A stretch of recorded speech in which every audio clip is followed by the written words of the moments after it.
I'm Sarthak Nana. This is True Calling.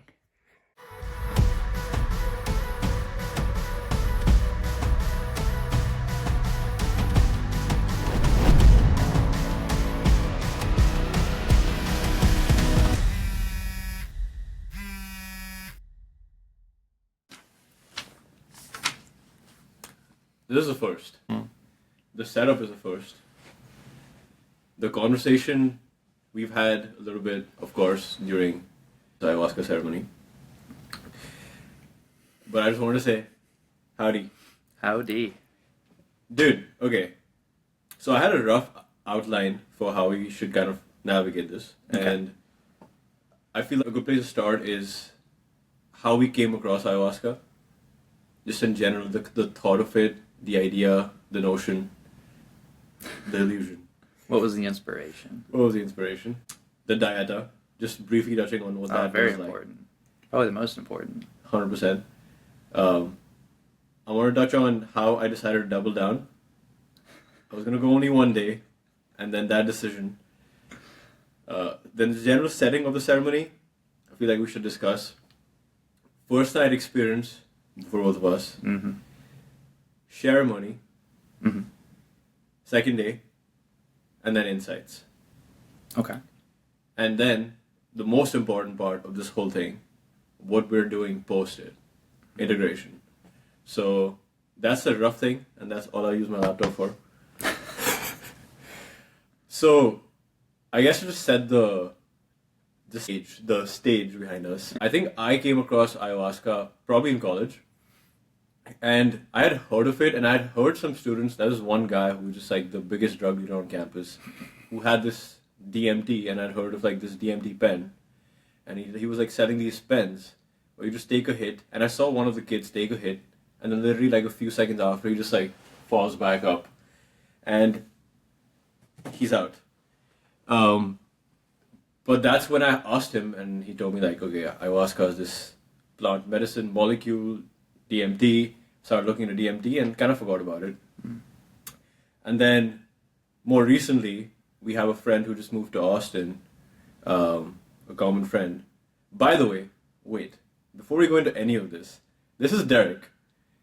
This is Derek. He's my best friend. We've known each other for almost 3 years. Yes. And these are the kind of conversations we have off camera, and we just decided why not just have it on camera. This hasn't been a 3-year-long conversation. No, this has been more like a 6-month long conversation. Yeah. And this friend of ours, she had talked about her experience with ayahuasca in a very positive light, and she's been to this particular ceremony multiple times before. And that's kind of where this inspiration to like, should I even do it, kind of came up. What is your general inspiration for ayahuasca?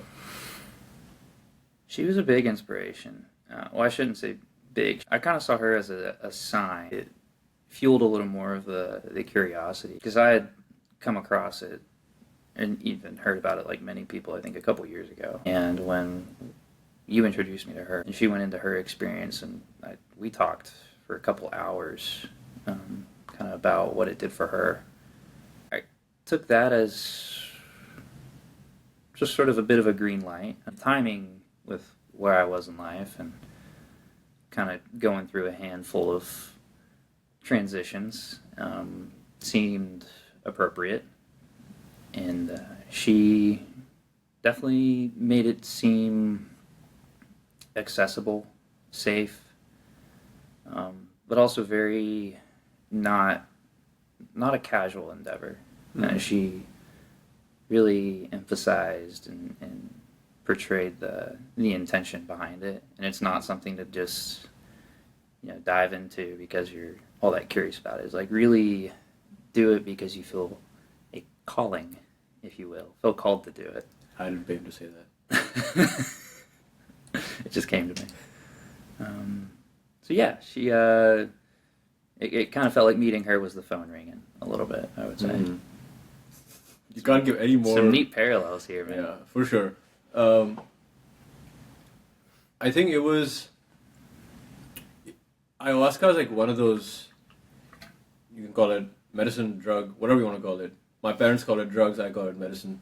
Uh, I feel even if you are curious about it, you won't just do it. For most people, there's an apprehension to it because it is something that is not recreational. Should not be, no. It should not be recreational for sure. And it has so much power. That's what we had heard. Like, it is a very powerful thing. You will come across what you need to come across, trauma, whatever that is that you have. And before we go into the actual experience, obviously, when we first came across this like ceremony that happens in Joshua Tree, what did you feel about the Dieta? I felt it was sort of like a preparation and discipline. What is the Dieta? Just for anyone that has no idea. Dieta is a highly encouraged practice of essentially cleansing as much as you can prior to the ceremony itself. So, what I recall, you want to avoid pretty much any stimulant medications, obviously with a doctor's recommendation, but things like Adderall, SSRIs, painkillers, caffeine, and all this within, I think, between 3 days and a week before actually showing up. Then there's the nutrition side. You don't want any meat, no refined sugars. What else? No kinds of meat, no kinds of sugars, no soy. Yeah, definitely no soy, no like protein extracts, Yeah. no any, avoid Nothing any processed. supplements at all. Yeah, nothing processed. Whole foods, eggs, vegetables, broth. Mm-hmm. Basically just become vegan, right? Essentially. I think- I was living on eggs and microgreens for like a week. Dude, I'm still kind of doing that now. Is this whole thing just a ploy to turn everyone into a vegan? Surely not. Eggs aren't vegan. That's true. Vegetarian, yeah. Yes. Okay, so that was a Dieta. Very hard, my experience. I failed a little bit. Yeah, I couldn't pass up the caffeine. That was the one that got me. Sugar came in my life when it had to, and I could not say no. It was just, I was also on a trip with my family. I was in Jaipur, and we were at a hotel where it has a buffet, and there's food, and there's more food, and there's all kinds of food that I've never tried before, and there's dessert. And I was like, I need to try this dessert, and I tried it like a couple of times, like 2 or 3 times, and every time I tried it, I thought about it. I definitely had that in my mind. This is the Dieta being destroyed, but I still did it. You get as close as you can. Yeah, you try to. I think the pursuit of it is more important. That was a very hard thing, but a very helpful thing. I started it well over a week ago, like 8-9 days before that, and no meat, like no caffeine. I felt very light and like a bounce, almost like a bounce, you know? Have this bounce in you. I felt energetic. I felt much more present in some ways. Like, you realize food, of course, from India, but everywhere in the world, food is such a core aspect of our lives. Mm-hmm. And so much of your time is spent around food or thinking about food, where to go. It's pretty distracting sometimes. So distracting. Yeah. In that moment where I knew exactly what I had to eat and what I couldn't eat, I was able to be conscious in front of me. Even while making those decisions, I had to be very conscious. And so it automatically put me more in the present. Every time I was around food or even drinking something, I was like, okay, is this something that I can put through this filter and would kind of go or not? That's something I noticed. What did you feel? Did you feel anything like that? While you were on the diet, though? While I was on it, no, it was really just more of a struggle. It felt like, I can't say I felt light. I didn't feel necessarily lighter. I definitely felt a little maybe a lot of it was placebo, but I noticed a little bit of energy boost, and I was able to not make food such a distraction. I saved a good chunk of money on groceries, so that was nice. Now, prior to, it was more of, it definitely felt more of an exercise, having to like hold back from certain things, which was good because it again kind of puts you in that preparation mindset of feeling like you're going to do everything that you can to go into this retreat as prepared as possible, so that you can hopefully get what it is you need out of it. It creates that intentionality. from Yeah. the get-go. It lends itself very well. Yeah, you can't take it casually after that. No. Also, I noticed something, and this is coming up to me right now. It's like, obviously post ayahuasca, there's a whole integration process where you have to like actually, what are the habits and behaviors that you saw were not fulfilling where you want to go, and change that and kind of replace them with new habits. But I noticed just the diet itself was a way for me to change my default, right? Like my default habits was eating a certain way, being a certain way, and it was already getting me ready to like change my habit. And it was before the ayahuasca experience, so that was interesting. I felt that same thing. It sort of made me a little more conscious beforehand of how I was eating, but even more so like where I noticed my thoughts would go, especially in sort of lulls. If you're not busy working, how do you spend your time off? Like, well, maybe I want to prepare a nice meal. Maybe I want to have a good dessert. Maybe I just want to do something that is just sort of like an empty calorie activity. Became a little more aware of when those moments were happening, leading up to it, and even more so after. Even now, just being more intentional with how time is spent, where you notice your mind likes to drift in that as that default, and just being able to notice it gives you the opportunity to have a little more direction over it. Being intentional on where you'd like it to go versus where perhaps it wants to go. The mind will kind of obviously run wild, and there's something within us that sort of like has the reins on it, and we'll let go of this, pull the slack in when we're able to remember to.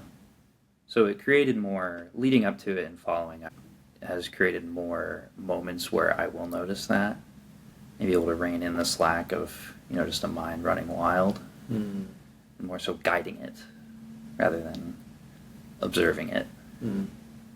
I like that analogy a lot. Like, I can imagine just the mind being this horse, just like running, and you're the horse rider, and you're trying to guide it to the right place. It doesn't want to go to the crocodiles. It wants to go to the farmland and just like fucking run on that, right? You want to keep it away from the crocodiles. Exactly. It can get a little too curious. Yes. Perhaps. It can go anywhere. It can go on top of Mount Everest if it had to. Well, that wouldn't be such a bad thing. No, actually no. But a horse on top of Mount Everest, that would be an interesting thing to see. But to bring us back to the actual setting, I fly in from India. Crazy story. I fly in from India the day of the ceremony that you were doing. So that was a Friday and a Saturday, and you were recommended to do ceremonies both days. I was gonna land on the Friday morning in LA, and this was in Joshua Tree, so the closest airport to that was Palm Springs. My only flight that was possible was gonna be in the evening, and by that time, that day's ceremony would have started. So I was like, okay, I'm just gonna do Saturday. It's totally fine. It's the first time. One time sounds like normal. It's so interesting that this is the first time that I've done something twice without even thinking about it. Set in like 2 days. For example, shrooms, like you wouldn't just do it 2 days in a row. But it was recommended to do ayahuasca 2 days in a row. I thought it sounded like a lot, but I trusted who we were working with. For sure. A lot of it came from the trust of... That's a whole nother big theme here, for sure. Trust, yeah. So, anyways, Friday morning, I land. My sister/cousin, Stuti, is in LA. And I texted her saying, I've landed, do you want to just meet? Because I had like 8-9 hours before my flight to Palm Springs for the next day's ceremony. She's like, I'm free, let's meet up. So she drives over to the airport, she picks me up, we go to this cafe. And as we enter this cafe, by the way, all this is going down during the fires in LA, by the way. The fires are just happening in the back. I have some video of the smoke that I saw when we like entered the city, and then we are in near UCLA in this cafe, and this cafe is the quietest place I have been to. I've never seen a cafe that quiet. Because everybody was probably already out of town? Everyone was there. What? Everyone was there. Every seat was taken, but everyone was so quiet and actually just focused on working. And I was shook by it because I noticed that normally whenever I go to a cafe, I don't see that sitting. And my cousin Suli goes to that cafe a lot of times because you can go and work there and no one's going to bother you. And in that silence, because no one was talking, I couldn't talk to Stuti even. I felt like it was like a crime, I feel like. I just started thinking, and my mind came up with, what if you took Stuti with you and drove down to Palm Springs or Joshua Tree for today's ceremony and not tomorrow? Like, you do both days now. And I was like, fucking wild idea, but let's just see what happens. Stuti might be down. She's pretty spontaneous. And so I asked her, and she's like, yeah. This is like the easiest yeah I've gotten in my life. Not for a road trip, why not? Dude, just like that, we're on our way to Palm Springs, and you're landing in the afternoon. It's like midday for us as we're leaving. I tell you that I can actually reach there in Palm Springs, and we can meet up, and then we can go together to Joshua Tree. Mm-hmm.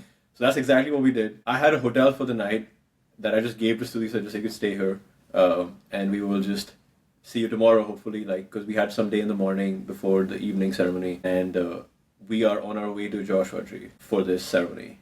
Stuti, thank you so much. I hope you watch this part of this video, because this is like, that's the first time, like, I remember when Stuti was there, and we were like on our way to Joshua Tree. I felt so much gratitude for the kind of person she is. Because how many people would do that? Just think about it. Only people that are open to just adventures and care enough about, like, I told her why I wanted to go there. It's like to do the ceremony. And she obviously had things to do. She has an MCAT preparation and all this stuff. But she came down with me, and I was like, wow, what an amazing human. So shout out to Sudhi. Came in clutch, man. Came in clutch. I want you to take it from here. Okay. Set the scene for us as we're like reaching Joshua Tree. What's happening? Where do we like go? Just give the general setting of the place. Rented I thought I was renting a Nissan Maxima. They ended up giving me an F-150. That was nice. You can't tell he's from Texas or Oklahoma. They're like kissing cousins of states, so. They're also kissing cousins only in these states. But we'll get to that. Or I hope we don't. Yeah, rented a truck. I think we stopped at Albertsons to pick up some like pineapple and oranges and gallons of water. Drive out there was beautiful though. Your first time? Right? Yeah. I had only been to California. I think that was my third time ever. It was first time in Palm Springs and definitely first time at Joshua Tree. And it was very dark. The sky was something like I had never seen. And it was beautiful. Just dirt roads that you don't want to go too fast on because then you're not going to be able to see anything. Or at least nobody behind you is going to be able to see anything. Yeah, but that was a good maybe almost 2 hours. Yeah. Not quite. Getting up there. Yeah. Yeah, and it's, by the way, our ceremony's at 7 p.m. Oh, yeah, we were showing up to go to ceremony right away. And I think we made it there at like 6:30. Yes, we made it at 6:30. Yeah. We have half an hour. It's like a bunch of different sheds, I would say. That's kind of how I would describe the place, right? Like, there's like a bunch of different spots where things are happening. Makeshift cabin set up. Yeah. So there's one place where all these cabins are there. We were sharing bunk beds, basically, with a bunch of the other people that are there for this. It was gonna be 10 of us. And we kind of get situated, put our bags in there, and pretty much right after that, we're taking our journals and notebooks, going to the temple. Change into your reverent feeling clothing. Yeah. I bought pants just for the occasion. Likewise. Felt reverent. Yeah. Best PJs I own now. So comfortable. Keep in mind, it was also January, and the desert was, maybe 40 degrees, I think, at night. Yeah. So very cold. It was very cold. And we enter this temple.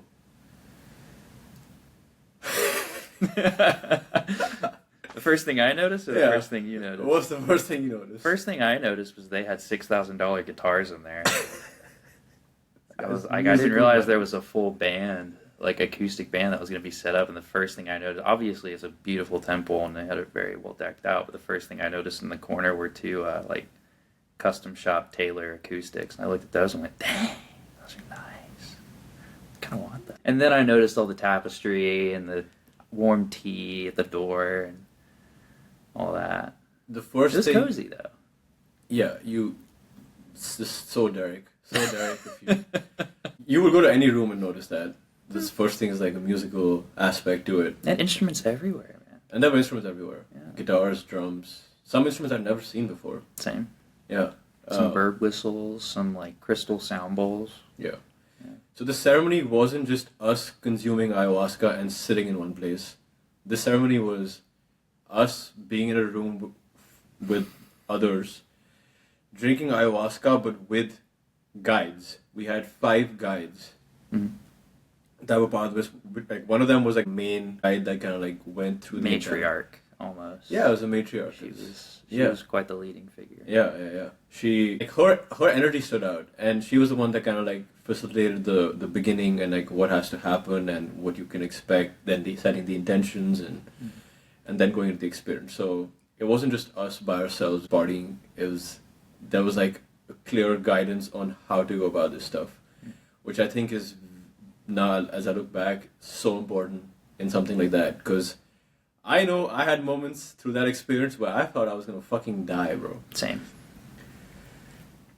If I did not have someone around me in those moments, I could have done anything. I can imagine someone would do something as well if they don't know, if they don't feel that trust that someone else is there looking after them. So shout out to those guides, and we can't name any of them, but just amazing people. Okay, so we're in this place. That's first thing you notice is guitars. First thing I noticed was the dog. Oh, yeah. That dog. Beautiful dog. Very stoic. Anatolian Shepherd. Very stoic. That dog. That dog was my guide. That dog was my guide too. It's not definitely an overpowering animal, like in the sense like it's small, but you could just tell like it's so present. You could just feel the presence of that dog. He was the protector that weekend too. It felt Yes. like. He was the lead guardian. Howling away any animals, anything that was happening. That happened a few times. Happened a few times. Yeah. And yeah, the things we focus on just tell us so quickly about what we're thinking about, right? Something about animals and just like relating them back to you, what you feel about them. If I had to just put myself in a dog, I would say it's some version of a husky shepherd. Like it's something there where like you're so calm normally, and like in most situations you're totally fine. You will be in any circumstance and you will feel fine. But when you are intimidated, when you are pushed to your edge, the animal comes out. That's how I feel about myself. How do you feel about yourself? In terms of like relating to an animal, Yeah. Like if I saw it, Yeah. Poodle. Nah, I don't have they got nicer hair than I do. I'd say that shepherd definitely resonated. Based on my birth sign, apparently it's supposed to be a lion. I haven't stewed on that one too much, but What if they were lying to you? you gotta take it easy on these puns, man. Let's take this one out of the... Yeah, go ahead.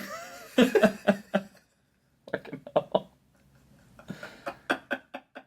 That's honestly something I've not put too much thought into. No, definitely. That dog was obviously a huge part of that weekend. He was in the room the whole time, unless he went outside to go scare something away. And even when he did, it's somehow, I think what I noticed when they were in the middle of a song, like we're able to dynamically fit the outside tempo barking of a dog to fit the song. They were just super adaptive in that way. Because obviously I would think from their perspective as facilitators is like, well, this is a bit of a nuisance or an interruption. But in the musical context that they were setting, they didn't like make an effort to drown it out. It's like they sort of let it add energy to the music they were playing, at least in my head. The dog was the grandfather in the room. He was the elder. Yeah, the elder. Yeah. The elder. Really felt that energy. We're sitting in this first ceremony. the setup is we all have like our little mattresses almost. These tiny mattresses with as many blankets as you can imagine. I'm from Kashmir, and I think they used every single sheep from there to make these blankets because they had unlimited amounts of these blankets. They had as many as you needed. I remember seeing one woman in this whole experience. She was wearing like, I kid you She not, had a like, cocoon, man. dude, 80 blankets. I swear, it was like so many of them. That was impressive. That was impressive. The amount of blankets they had. That was one thing that it was just like a little tidbit that I didn't know going into it. How Mention. cold it makes you feel after you take it. Yeah. And I had to find, I wanted to challenge that a bit. Like, I didn't cover up at all the first night. After they told us that, I was like, I just kind of want to sit and like embrace it in the way. And I got to a point to where since I kind of knew in the back of my mind, it's like, it's not that I'm actually physically cold. It's that it's an effect that is sort of making me think I'm cold. It's more of a sensation than an actual like physiological state. And considering how the rest of that night went, probably was not the best idea for me, because that was rough. We're gonna get in that. We're almost there. And I know like we've talked a lot about like the gen starting to now. Yeah. The real stuff really begins now, honestly. Yeah. Prior to the actual indulgence, you essentially have the group share out loud all of any prayers and intentions for the ceremony. So it's very important because you want to have a direction. You don't just want to kind of go in with this absolutely uncontrolled energy or mind. That could lead to really dangerous places. Even if you set intentions, it can still lead to dangerous places. But yeah, we all went around. I remember mine going into it was focused around trying to figure out what learnings I can gather to be of best service first to my family, my brothers, of which I have two, my mom. And so that was kind of my guiding focus going into it. How can I uncover the ways that I need to develop in order to grow into the man that I need to be, that I can be, for the sake of bettering my family? Where did that come from? Where'd it come from? Yeah. I guess it came from, I'll say, the heart. I don't know if there's a better answer. Where did that intention stem I from? think it probably stemmed a little bit from fear. Fear and a little bit of regret of past moments where I felt like maybe I've let my family down, and then the fear of ever doing that again. Well, So, I think I relate a lot to that. And still, it wasn't my intention. I'm struggling to recall what yours was going into it the first night, at least. I was writing a bunch of questions down because for me, I texted our common friend who told us about the ceremony. What should I expect going into the ceremony? Is there some advice you have? I texted this to two people. One was her and another guy who we both know. And she said that don't go with any expectations because you will get what you need. So try to minimize the expectations you have, and if anything, ask any question you have. So I came up with a few questions that felt true. And the question I asked on the first night was, it was a mix of what am I being called to pour my energy into right now in this time of my life, in the season of my life. Getting clear on that. And what are the underlying attachments that I think I need to release to be able to show up for that person with that energy? And that came from having a very crazy year, like 2024. In my scenario, it was just like, well, it was firstly like the first half of it was just trying to make sense of a relationship that was so close to me, that did not work out, and like coming to terms with it. It took me a few months to come to terms with it, and I felt like I still carried some of that attachment basically with me to the people that I would show up to or show up for. and it's not even just women. Like, even in normal interactions with a group, I would notice that I felt like I was still taken. Like, I was still like, I would act as if I'm not even kidding, I would act as if still have like a separate identity. You had to remember how to be a single man. Yeah, it was weird. It took me a while, and obviously I like knew in the moment that I was single, but in my mind I was like, is it okay for me to approach this woman? Is it okay for me to talk to this person? And not even for anything like, oh, I want to go on a date or something, like just to be able to have a conversation with a gender that is not yours. That conversation was very hard and very uncomfortable for a while. So the attachments and like releasing attachments came from that.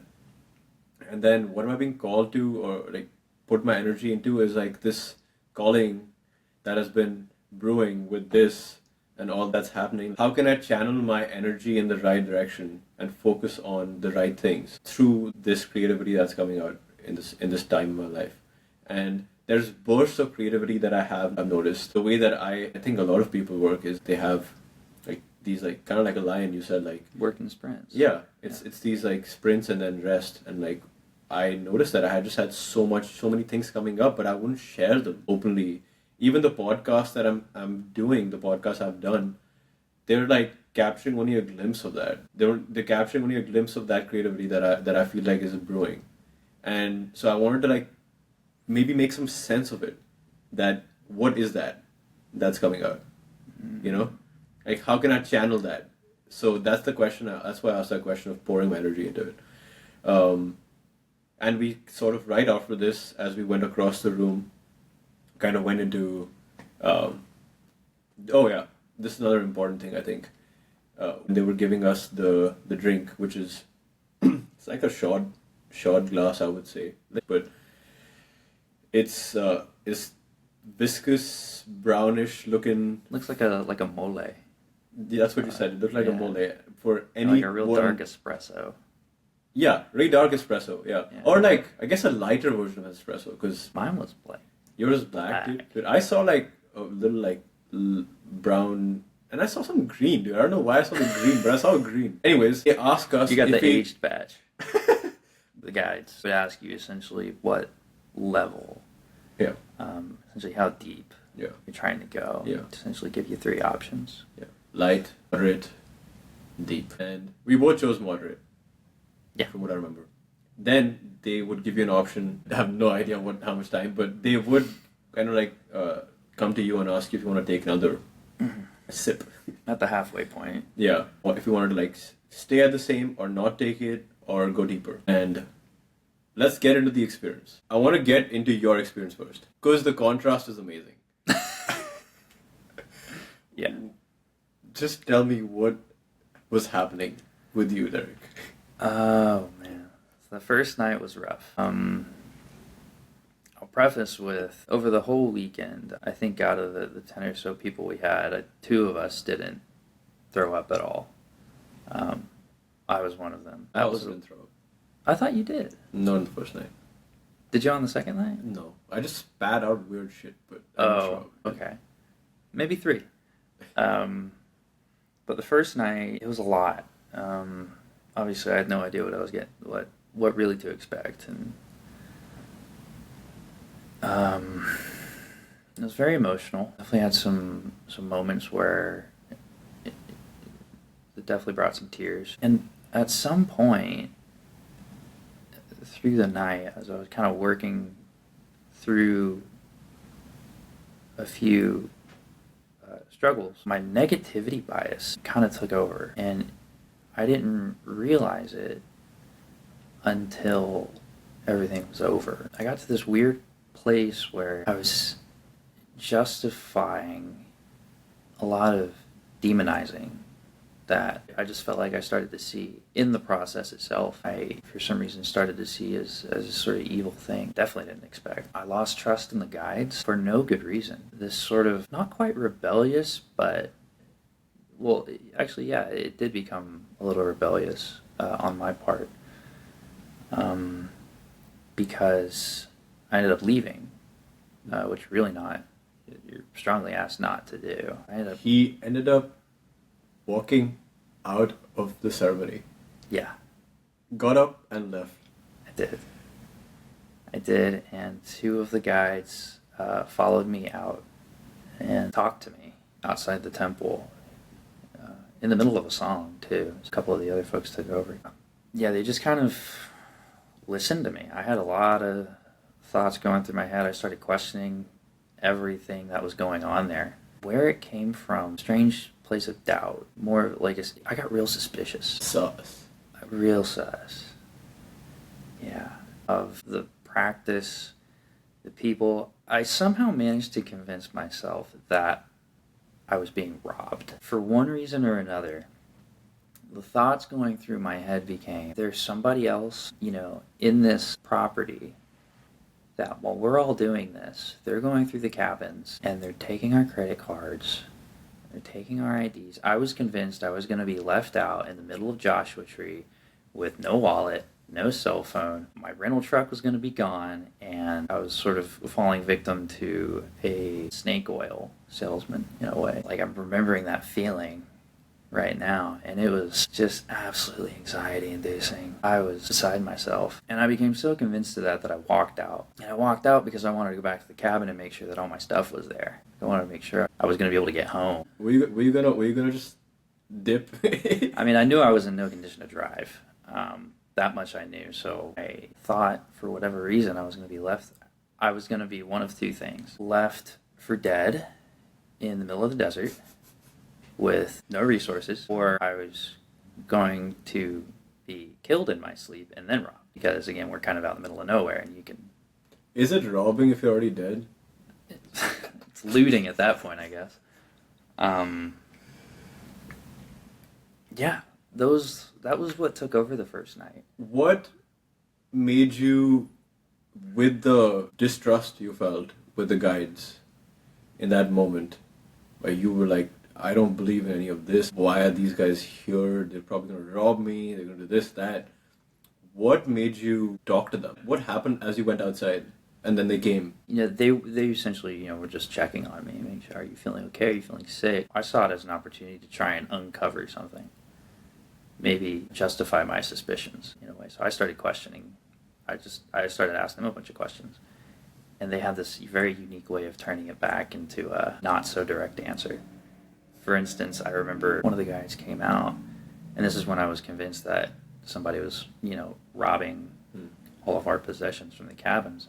I just looked at him and I went, am I broke? Like, am I going to be broke after this? And he goes, financially or as a person? And I just looked at him and went, oh my God. If that tells you anything. So... Oh, wow.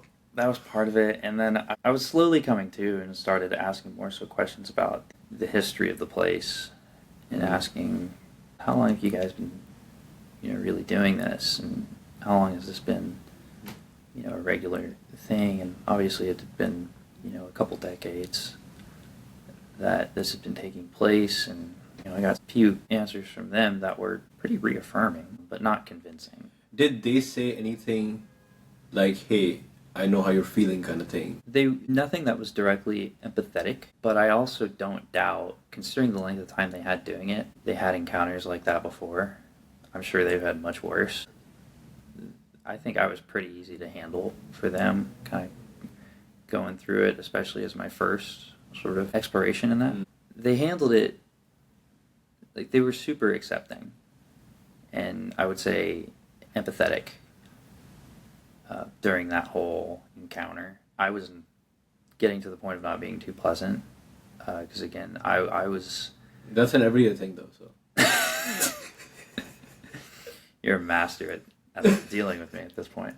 No, they were very gracious, and my suspicions and the state I fell into, I guess the state I talked myself into in some way, they handled very well.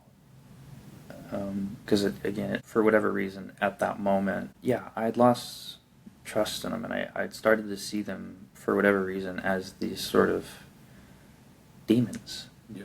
I started to see demons. Did you see demons too? I saw demons. They became demons. They weren't demons. They are not. But at that moment, that's what I made them out to be.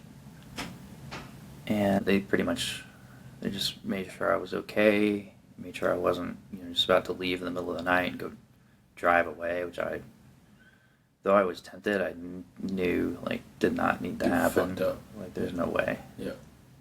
They just, let me go to bed. And then one of them came and checked on me, once every 20 minutes, just to make sure. I'm just laying there in the cabin, boots on, all my stuff is I'm laying up against my bags, everything that I was convinced was going to be stolen, I was still convinced was going to be stolen. I just got super protective. I went into a really defensive sort of borderline fight or flight mode, and they were very aware of that. Pretty much just let me go lay down. I didn't sleep at all, but they came and checked on me, and eventually ceremony ended for everybody else. You came back to the cabin at some point a few hours later, and... You were sleeping then? Was I asleep by then? Yeah. Okay. Well, yeah, I miraculously somehow woke up the next morning and was like, oh my God, I'm alive. And you're on the other side in the other bunk, and okay, maybe I did just go a little crazy. And I did. That's pretty much what happened. We talked about it the next day, and you told me about this. And then it was a question would you do it again? I think I told you this, trusting yourself. Mm-hmm. All that begins with trusting yourself. I think trusting others is just the mirror of that. How do you feel about yourself? Can you feel that this person, Derek, or this person, Sarthak, is trustworthy? And you are projecting that on others. And in that moment, I just felt like you had lost complete trust in yourself, with what this decision that you had made of doing ayahuasca, mm-hmm. and being in that experience. And as a result, I had seen everything else associated with that, the people, the ayahuasca, the place you were at. This is not something that I can be a part of. And how can I get out of here? Was it that obvious? In that moment, yeah, because in that moment, I also had a much heightened sense of awareness, I feel in general. Those 2 days, I felt, I'm sure you would have felt that too, much connected to your intuition. And just saying things that come to heart. If it just flows, it was flowing. And it still is, to a large degree. When I'm talking to people, that habit is kind of seeping in. But that's what I noticed. The first thing I noticed, and as soon as you told me, I just walked out, is this man definitely lost trust in himself, and if he can go through this experience. I did that first night. Second night was a completely different experience for you. Second night I didn't even think was going to happen. When we woke up the next day, you and I were both pretty convinced that we were ready to go. You'd gotten what you needed. Yes. To some degree. Yes. And I did not want to go through that again. So we were both pretty much set on just heading out of town. Yeah. But I was again suspicious. That moment's surely that wasn't, there was a lesson there. And the lesson was ultimately around trust. It was getting over, it was to acknowledge, I guess, trust issues, to blanket statement it a little bit, that I had over a long term for trust in my actions, but also trust in others. And that experience the first night was a product of this very long tendency for distrust that was ultimately inhibiting my life. It was that coming to fruition and essentially putting itself as close as it could to say, here's Bing bong. here's Bing bong. Hilarious, right? Yeah. But it was that tendency essentially putting itself as close as it could to my face and making me feel the impact of it, and to acknowledge the detrimental effects that it can have. When you have this default for self-doubt and this default to